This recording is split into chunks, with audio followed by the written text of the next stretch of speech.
Welcome back. More than 300 million people live with 6,000 rare diseases, and that's according to Dr. Bupp, Division Chief of Genetics at Spectrum Health. Dr. Bupp joins us this morning to discuss some examples and more in a virtual event surrounding this topic. Good morning. Thanks for joining us. Good morning. Thanks for having me. Absolutely. So what is Rare Disease Day, and when is it all taking place? So Rare Disease Day is typically observed the last day of February, the rarest day of the year.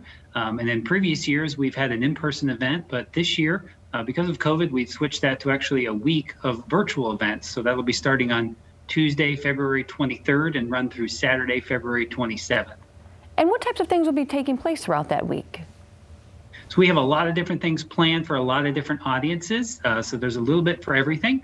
We're kicking off Tuesday night with a keynote speaker, Dr. Matt Might, who was heavily involved in rare disease himself as a researcher, but also as a father.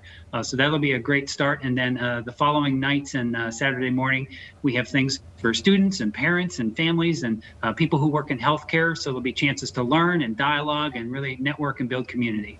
Wonderful. All right, we talked about 300 million people that live with a rare disease, but what are some examples of these rare diseases? So rare disease is defined as, less than 1 in 2,000 people having a condition. So it could be anything from something like Down syndrome, which many people may be familiar with, to a lot of kinds of cancers are rare diseases. And then there are lots of neuromuscular problems, issues with the hearts. There's really a huge variety, which is what makes this touch so many people. And there's actually a rare disease named after you. How does this happen? So I was part of a team here at Helen DeVos Children's Hospital that partnered with a research group at Michigan State University that we really started with a patient who walked into our lives. We were able to understand what her disease was and explain it. And last month, the name became official. It's called Bupp syndrome, and it is truly rare. We're aware of 9 people in the world that have this disease, and the first one that was ever known was right here in West Michigan. And what is that exactly? So that particular syndrome is a condition that has a developmental delay, so slow to walk and talk and things like that. But the thing that's been most unique to us is individuals who have our syndrome are born with hair, but then lose it very shortly after birth, which is very unusual. We're also extremely excited because this is a particular disease that appears to have treatment possibilities. And we've had the pleasure of undergoing a treatment trial for one single patient with this rare disease, and are really excited with the promising results we're seeing. And I know we have such a strong medical base here in West Michigan and throughout Michigan. So how involved are you and others as far as dealing with these rare diseases and studying maybe new ones that come out?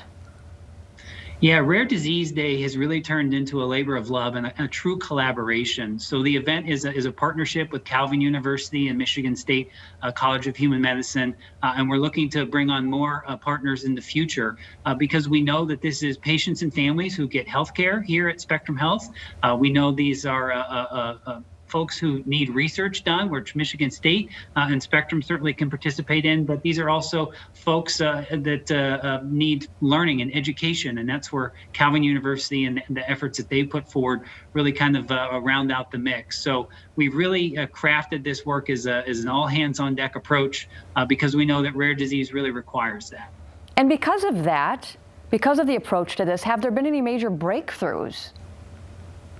Well, I think the thing that's most exciting for this year is that not only are we moving to a week of virtual events, but we've really spun this off to something we've called the Rare Disease Network. And that is a sort of an independent group here in West Michigan and hopefully beyond that will give a place for patients and families to connect really on a year-long basis. So it's not just one day of the year with Rare Disease Day that we gather together, but there's the opportunity to really build a community. And we think that shows a lot of promise for our area to really work together and to see this grow and to kind of get to those sort of breakthroughs and things that we want to see and that we need in rare disease. And real quickly, how do people register for the event?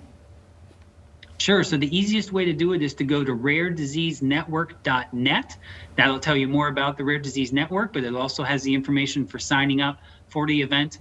It is free. There's no cost. We have something Tuesday, Wednesday, Thursday, Friday, and Saturday. You can come to some, you can come to all. It is all virtual, so hopefully a lot of opportunity for people to join and participate.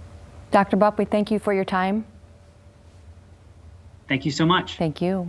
All the details right there. Go to spectrumhealth.org to learn more.